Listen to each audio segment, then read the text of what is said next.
Bhavano Samudyata. Okay, so we can do the word for word in French, then everybody gets to practice their French, and I'll do the rest in both English and French. Yadrichaya, par hasard, alors qu'il errait de par l'univers. Cha et Devarishi, le plus grand saint parmi les devas. Bhagavan, le plus puissant.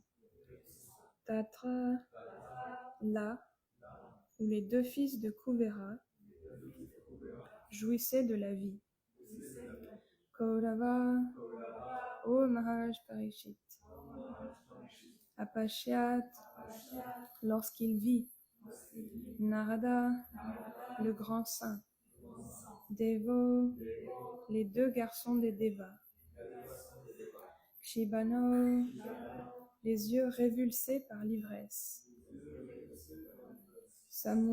Samabudhyata, il put comprendre leur situation. Translation and purport by His Divine Grace, Srila A.C. Bhaktivedanta Swami. Srila Prabhupada. O Maharaj Parikshit, by some auspicious opportunity for the two boys, the great saint Devarishi Narada once appeared there by chance. Seeing them intoxicated with rolling eyes, he could understand their situation. Traduction.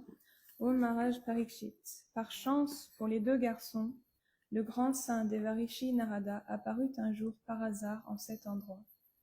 Les voyant ivres et les yeux révulsés, il comprit dans quel état ils étaient. Purport. It is said, Sadhu Sangha Sarva Shastrikoy, Lavamatra Sadhu Sangha Sarva Siddhihoy. From Chaitanya Charitamrita. Wherever Narada Muni goes, any moment at which he appears is understood to be extremely auspicious. It is also said, Brahmanda Brahmitiko na Bragyavana Jiva Guru Krishna Prasade Pahi Bhakti Lata Bija. According to their karma, all living entities are wandering throughout the entire universe.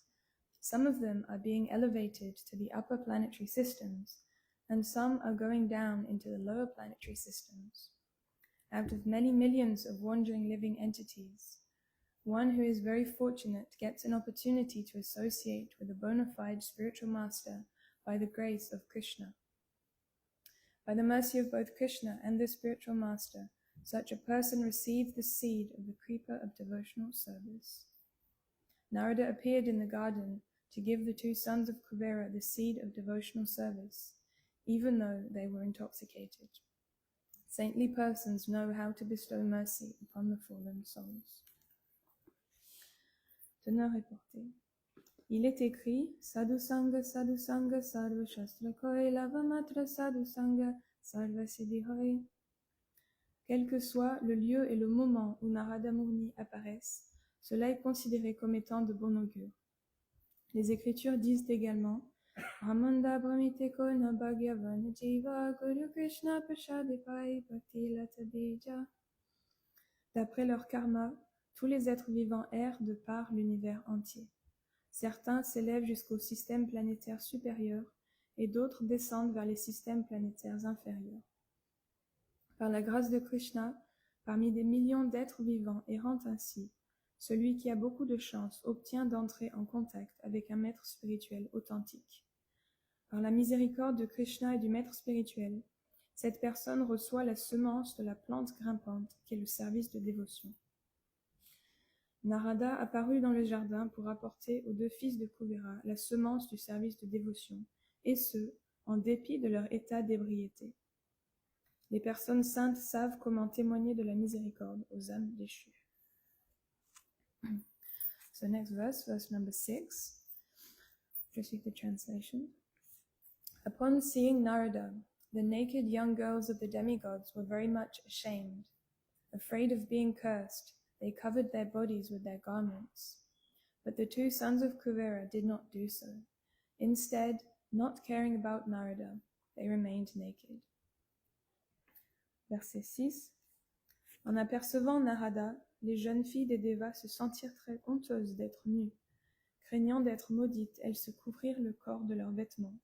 Mais les deux fils de Kuvera n'en firent pas autant. Sans se soucier de Narada, ils restèrent nus. Verse number 7. Seeing the two sons of the demigods naked and intoxicated by opulence and false prestige, Devarishi Narada, in order to show them special mercy, desired to give them a special curse. Thus he spoke as follows. Traduction du verset numéro 7. Devarishi Narada, voyant les deux fils des Devas nus et ivres de richesse et de vain orgueil, voulut leur lancer une malédiction spéciale. En fait, une miséricorde spéciale. Il prononça alors les paroles suivantes. So, purport, which we're going to be speaking on today. Although in the beginning Narada Muni appeared very angry and cursed them, at the end the two demigods, Nalakuvara and Manigriva, were able to see the Supreme Personality of Godhead Krishna face to face. Thus the curse was ultimately auspicious and brilliant. One has to judge what kind of curse Narada placed upon them. Srila Vishwanath Chakravarti Thakur gives herein a good example. When a father finds his child deeply asleep, but the child has to take some medicine to cure some disease, the father pinches the child so that the child will get up and take the medicine. In a similar way, Narada Muni cursed Nalakuvara and Manigriva in order to cure their disease of material blindness. Teneur est porté. Bien qu'au début, Narada Muni sembla très irrité et les maudit, en fin de compte, les deux Devas, Nalakuvara et Manigriva, furent à même de voir Krishna, Dieu, la personne suprême, face à face. En conséquence, cette malédiction se révéla merveilleusement bénéfique. On doit savoir juger la nature de la malédiction qui leur fut infligée par Narada. Srila Vishwanath Chakravarti Thakur donne ici un bon exemple. Lorsqu'un père trouve son enfant profondément endormi alors que celui-ci doit prendre un médicament pour se soigner, il pince l'enfant pour que ce dernier se réveille et absorbe le remède. De la même manière, Narada Muni maudit Nalakuvara et Manigriva afin de les guérir de leur maladie qui était l'aveuglement matériel.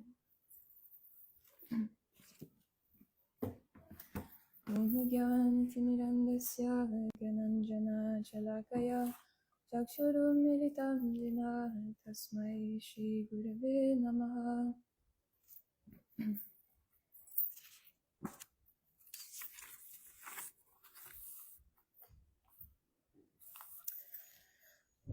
So, in this purport, Srila Prabhupada Srila Prabhupada cites Srila Vishwanath Chakravarti Thakur, who gives an example to illustrate this pastime of the two sons of Kuvera being cursed.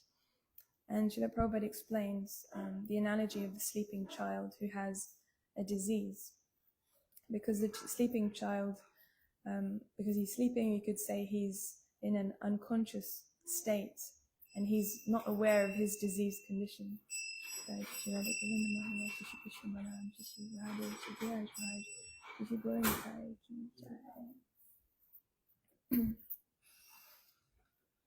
So, yeah, because he's in this unconscious state, he's not aware that he even has a disease and that he has potentially a lethal disease. Donc, dans la teneur reportée, la dernière qu'on a lue, Srila Prabhupada cite Srila Vishwanath Chakravarti Thakur, qui donne l'exemple pour illustrer cette histoire avec les deux fils de Kuvera, d'un enfant qui dort, mais qui est malade, et son père doit le réveiller pour lui donner un médicament. Et comme il dort, on pourrait dire que l'enfant, il est dans un état inconscient, c'est-à-dire il n'est pas conscient de son existence et il n'est pas conscient de sa maladie non plus, même si cette maladie, elle est peut-être en train de le tuer. And so basically this example is given to explain that